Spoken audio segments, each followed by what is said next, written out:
World-famous bariatric surgeon and diet guru Dr. Michael Snyder says diets don't work. His book, Why Diets Don't Work, explores what does work to achieve a healthy weight. The reason I wrote Why Diets Don't Work, first of all, was a prelude to my book, which is going to be published in January 1st, 2011 by Hay House, called Full, A Life Without Dieting. And the reason I needed the prelude, it was to warm up the people that really are skeptical about the failures they've had. Everyone out there trying to control their weight has 60 books on their shelf of great titles and great colors, and they've read them from stem to stern, and they've changed their life for 2 to 6 weeks, had moderate weight loss, and gained it back. I needed to level the playing field. I need to show you that what I want are simple tools to give you specific results that mean something to you. That's why I wrote the book. I wanted to give you the lessons learned from my bariatric patients, the ultimate weight loss failures, and how they've succeeded, and how then you can use those rules for yourself. The critical reason diets don't work is because they're miserable and they ask too much of you. No one says, wow, I get to diet on Monday, it's going to be awesome. They think, oh, here we go again, I got another Monday. And for me, that's the essential part of the problem, is anything that asks so much of you that you dread doing it and it's going to really screw up how you live your life, you're never going to succeed at. Never. You're doomed to repeat it. And you know this. Everyone out there that's ever tried to control their weight has hated the process, has failed, and probably gained more than they lost. And that's because that's to be expected when I ask you to do something miserable. You're not ready to change your life. You've got to find what works and how you can reasonably change your life without the pain. The main reason people have a problem with weight loss is they don't really have a good reason to lose weight.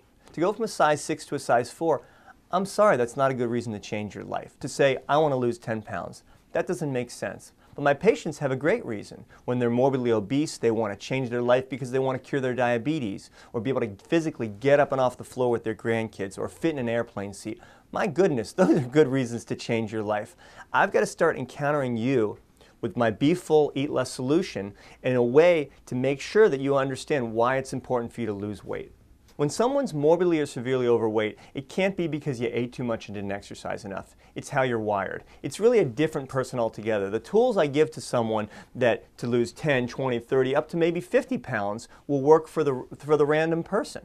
But if you weigh 100 pounds, nothing's going to work for you. That's why surgery exists, because nothing else really works for them. But your average viewer with 10, 20, or 30 pounds to lose, or just wants to control their weight, just about anything will work for them if the right stuff is given. Dr. Snyder tells us the best way to lose weight and keep it off. I've distilled just about every diet and weight loss book and product down to 6 essential steps. Number 1 is to hydrate. Hydrating is critical for your body processes to work properly. Number 2 is avoid white stuff, minimize white stuff, rice, bread, pasta, potatoes, popcorn. That's the stuff that's just way too calorie dense. I don't want you to eliminate it, I just want you to be mindful of moderating how much you take in.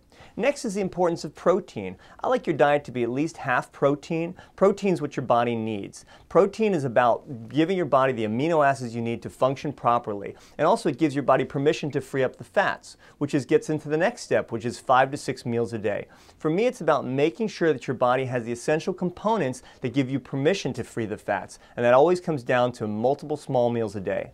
Next is I want you to decrease the excess sugars in your life, and the best way to do that is to decrease sugar drinks, the sports drinks, the fancy coffees, the sodas. That's just too many calories and that are too easy to get down. And the last one is I don't want you to avoid fats, but I don't want you to add fats. Don't make it a point to make sure that you get reasonable fats in your life, but don't add stuff like lots of butter or fried foods. And those are the 6 easy steps that take almost no work.